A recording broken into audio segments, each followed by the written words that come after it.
kapatid Angelina. Ganon po ba yan? Nangyayari dyan? May budget po ba yan? Or kusang loob lamang ninyo ang pagluluto, pagdadala doon at ganon din yung paggastos? Or talagang may nakalaan dyan at kayo ang nakatoka na magluto?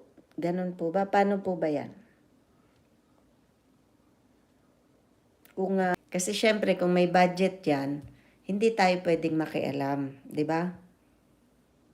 Pera nyo lang? Pag nagluluto kayo ng munggo, magkano naman ang nagagastos nyo? At paminsan-minsan, magbibigay tayo dito galing sa ating Ate Rem Kapatid YouTube channel. Sarili nyong budget. Talaga naman may pagpapala kayo mula sa ating Panginoong Diyos. Magkano po ba ang budget dyan kapag nagluluto kayo ng dinadala ninyong ulam? Kunyari, munggo. O yan, magkano ang budget? Siguro di naman kamahalan yan, di ba? At paminsan magbibigay ako mula dito sa ating community na itinatayo, okay? Para makatulong ako sa inyo, bilang pasasalamat ko na rin sa pagtsatsaga ninyo dito sa atin, bilang suporta ninyo dito sa ating gawain na ito. Okay? Yala.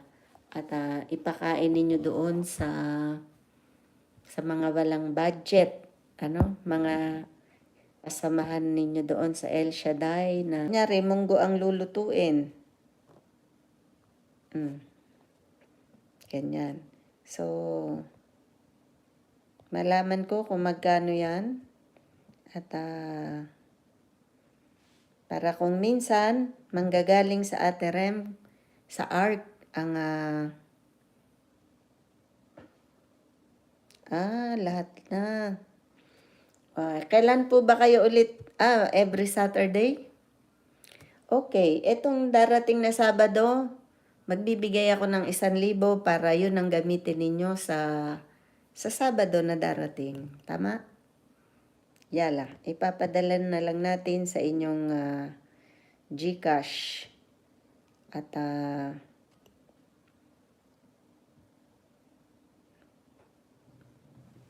nang hindi naman kayo, nang maibsan naman yung gastos ninyo, na tinutulong. Paminsan-minsan lang ha. Magsasabi na lang ako pag magbibigay na naman. Pero itong Sabado, magbibigay na ako. Okay? So, ganun. Sa dami ng tao, So, basta sa Sabado, magbibigay ako ng Friday pa lang, ibibigay na sa inyo, sa GCash.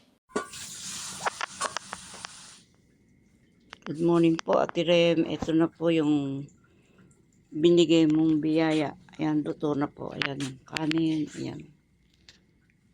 Ayan po. Naka 63 po kami nang nagawa. Ayan po. Ayan, maraming salamat po sa biyaya mong ipinagkaloob.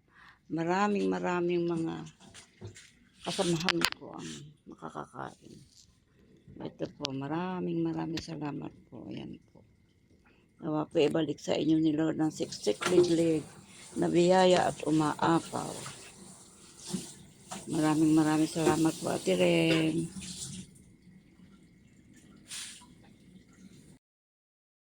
Ala, mga kapatid,